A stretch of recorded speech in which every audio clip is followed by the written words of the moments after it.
আজ শিশু ভারতী সংস্থার উদ্যোগে স্বনির্ভর গোষ্ঠীর পরিচালনায় শুভস্মৃতি সংঘের ময়দানে গত 5ই জানুয়ারি থেকে 7ই জানুয়ারি পর্যন্ত চলছে স্বনির্ভর গোষ্ঠীর মহিলাদের নিয়ে একটি মেলা।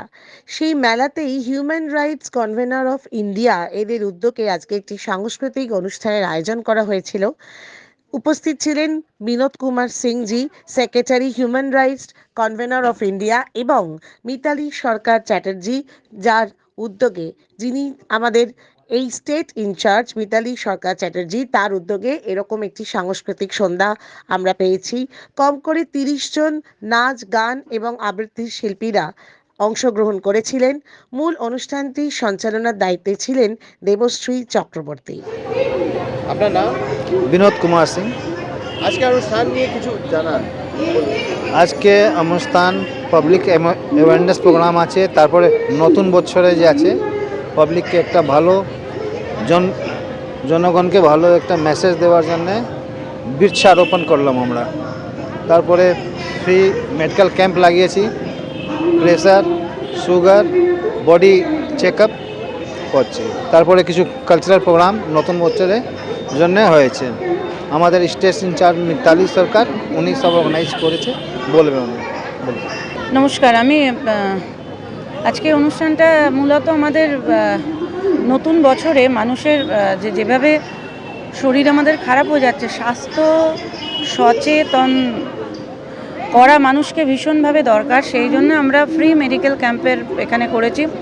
সুগার, প্রেশার আর বিভিন্ন ধরনের আপনার ওবেসিটি টেস্ট হচ্ছে, যে অতিরিক্ত মেদ যেটা আমাদের ভীষণভাবে শারীরিক ক্ষতি করে, সেই জন্যে সেটা সেই মানে মেদটাকে মেজারমেন্ট করে সেই অনুযায়ী তাকে একটা ওষুধপত্রের মাধ্যমে সেটাকে রিলিজ করা।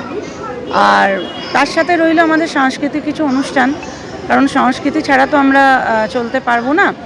আর বৃক্ষরোপণ, গাছ যে ভীষণ দরকার, সেটা আমাদের প্রথম আমরা সূচনা দিয়েছি, কারণ এর পরবর্তী প্রোগ্রাম আমাদের থাকছে এই বৃক্ষরোপণ নিয়ে। আর সাইবার, আমাদের বিধাননগর সাইবার ক্রাইম থেকে হেড অফ দ্য ডিপার্টমেন্টে আসছেন উনি, আর কিছুক্ষণের মধ্যেই সাইবার দিয়ে যে কত রকম সমস্যা হচ্ছে সেটা নিয়ে একটা অ্যাওয়ারনেস প্রোগ্রাম আমাদের এক্ষুনি হবে সাংস্কৃতিক প্রোগ্রামের পর। এটাই আমাদের মূল আজকের প্রোগ্রামের সামাজিক কাজের মধ্যে দিয়ে আমরা এই করার চেষ্টা করেছি।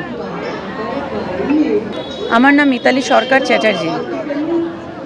প্রোগ্রামে মোটামুটি কতজন হেলথ চেকআপ করিয়েছে? আমার মনে হয় অলরেডি আমাদের প্রায় 250 জনের বেশি হয়ে গেছে হেলথ চেক আপ এই মুহূর্তে, তাই যেটা নাম্বার বলছে আর কি। এবার বাকি আরও ফিগার্স, আরও তো মানে যতক্ষণ আছে অনুষ্ঠান আরও হেলথ চেক আপ হবে আমাদের, আরও অনেক। এই মেলাতে কত লোক অংশগ্রহণ করেছে? মেলাতে আমাদের সাংস্কৃতিক গ্রুপ ছিল প্রায় 30 জন, তারা একে একে পারফর্ম করছে। সাংস্কৃতিক দিকটা পুরোটাই আমার দায়িত্ব আছে, সেটা আমি দেখছি। মিতালি সরকার আছেন, বিনোদ স্যার আছেন আমাদের আজকের এই অনুষ্ঠানে। মোটামুটি আমাদের গোটা হাওড়া শিল্পীদের 30 জনকে আমরা এখানে একত্র করতে পেরেছি একসাথে। দেবশ্রী, সঞ্চালিকা দেবশ্রী।